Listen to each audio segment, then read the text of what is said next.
जय गुरुजी संगत जी। संगत जी, जब गुरुजी चोले में थे तो संगत के जब बच्चों की शादी हुआ करती थी तो संगत गुरुजी को निमंत्रण पत्र दिया करती थी और गुरुजी वो निमंत्रण पत्र बाकी संगत को बांटा करते थे। तो अभी जो मैं सत्संग आपके सामने शेयर करने जा रही हूँ उसमें बेसिकली दो चीज़ें हैं।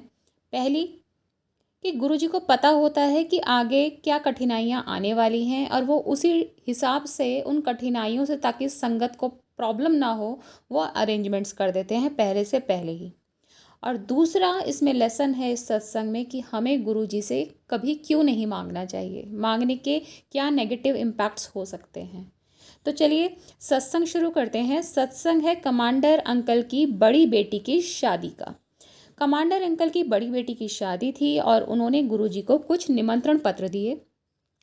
तो गुरुजी ने, एक सेवक अंकल हैं हुआ करते थे वहाँ पर, जो कि सत्संग के दौरान सभी संगत को बैठाने की जिम्मेदारी लिया करते थे वहाँ पर। तो गुरुजी ने उन्हीं अंकल को बोला कि आप विवाह स्थल पर जाएं और वहाँ पर जितने भी लोग आएंगे उनके बैठने के अरेंजमेंट्स आपको संभालने हैं, ठीक उसी तरह जिस तरह से आप सत्संग में संभालते हैं।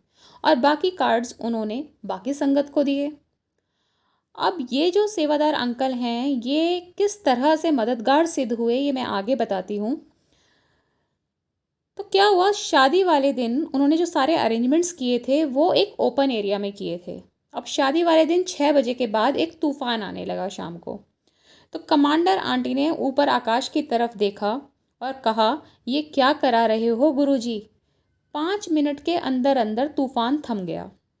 अब जिन सेवादार अंकल को गुरुजी ने भेजा था बैठने के अरेंजमेंट्स के लिए, उन्होंने और बाकी संगत ने मिलकर सिटिंग अरेंजमेंट्स जो थे ओपन एरिया से हटाकर एक हॉल के अंदर सही टाइम पर कर दिए थे, और जिसकी वजह से 8 बजे तक वो भोजन परोसने की स्थिति में पहुंच चुके थे। तो विवाह स्थल पर लोग खाना भी खा चुके थे आराम से, और किसी कारणवश कमांडर अंकल जो है किसी काम में फंस गए थे और वो विवाह स्थल पर उस टाइम थे ही नहीं जब ये सारी चीज़ें चल रही थी। वो काफ़ी लेट वहाँ पर पहुँचे थे। जब वो पहुँचे तो लोग भोजन कर कर अंकल को ही वहाँ ढूंढ रहे थे। तो सारा प्रोग्राम बहुत अच्छे ढंग से संपन्न हुआ। गुरुजी को पता था अंकल वहाँ वो अकेले नहीं संभाल पाएंगे, और उन्होंने सुनिश्चित किया कि किन सेवादार को वो ड्यूटी देनी है और कैसे सारा चीज़ें अच्छे से मैनेज हो सकें। तो गुरुजी जानते हैं कि अंकल ये नहीं संभाल पाते, तो इसलिए उन्होंने पहले से पहले ही सेवक अंकल को भेज दिया था सारे अरेंजमेंट्स करने के बाद। तो इसी तरह गुरुजी हमारी ज़िंदगी का नियंत्रण अपने हाथ में ले लेते हैं, पर उतना ही नियंत्रण जितना हम गुरुजी पर छोड़ देते हैं। तो बेटर है कि उन्हें संपूर्ण समर्पण करके सारा नियंत्रण उनके हाथ में दे दें। अब इसी के आगे दूसरा सत्संग शुरू होता है। शादी के बाद जया आंटी जाती हैं नोएडा, और नोएडा उन्हें खास पसंद आता नहीं है। तो वो मन ही मन में गुरुजी से अरदास करती हैं कि गुरुजी मैं यहाँ रहना नहीं चाहती। अब बस उसी रात गुरुजी उन्हें स्वप्न दर्शन देते हैं और बोलते हैं अगले 2 सालों में तू विदेश चली जाएगी। अगली सुबह वो परेशान हो जाती हैं और नाराज़गी के साथ अपनी मदर को, कमांडर आंटी को फ़ोन करती हैं और बताती हैं कि गुरुजी तो उसे बाहर भेज रहे हैं, जबकि वो सिर्फ नोएडा से बाहर जाना चाहती थी। तब कमांडर अंकल ने जया आंटी से कहा कि उसे गुरुजी से कुछ भी मांगने से पहले काफ़ी सतर्क रहना चाहिए था, क्योंकि गुरुजी ने वो दे दिया जो उसने मांगा। मांगने में एक यही नेगेटिव इम्पैक्ट है, कभी कभी मांगना हमें भारी पड़ सकता है। तो केवल जब आप सब गुरुजी पर ही छोड़ देते हैं तब ही सब अच्छा होता है। सिर्फ 1.5 साल के अंदर उनके जो हस्बैंड हैं जया आंटी के, उनको काम के सिलसिले में जर्मनी जाना पड़ा। वहाँ उनके जो कलीग्स थे उनको उनका काम बहुत पसंद आया और उन्होंने वहीं पर उनको आने के लिए बोला।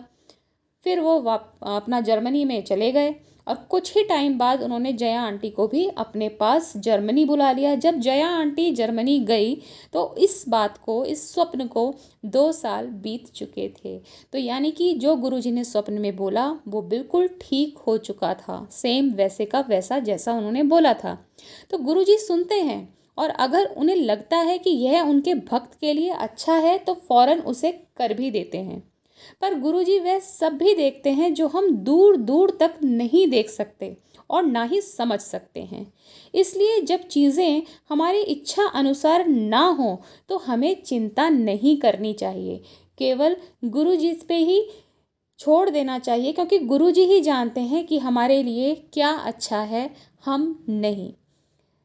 तो संगत जी, ये हमें इससे लेसन मिलता है, जो गुरु जी बार बार कहते थे कि मांगो नहीं मुझे मानो, तो इसलिए मांगना कभी भी नहीं चाहिए, क्योंकि हमें पता ही नहीं है हमें क्या मांगना है और हमारे लिए क्या सही है।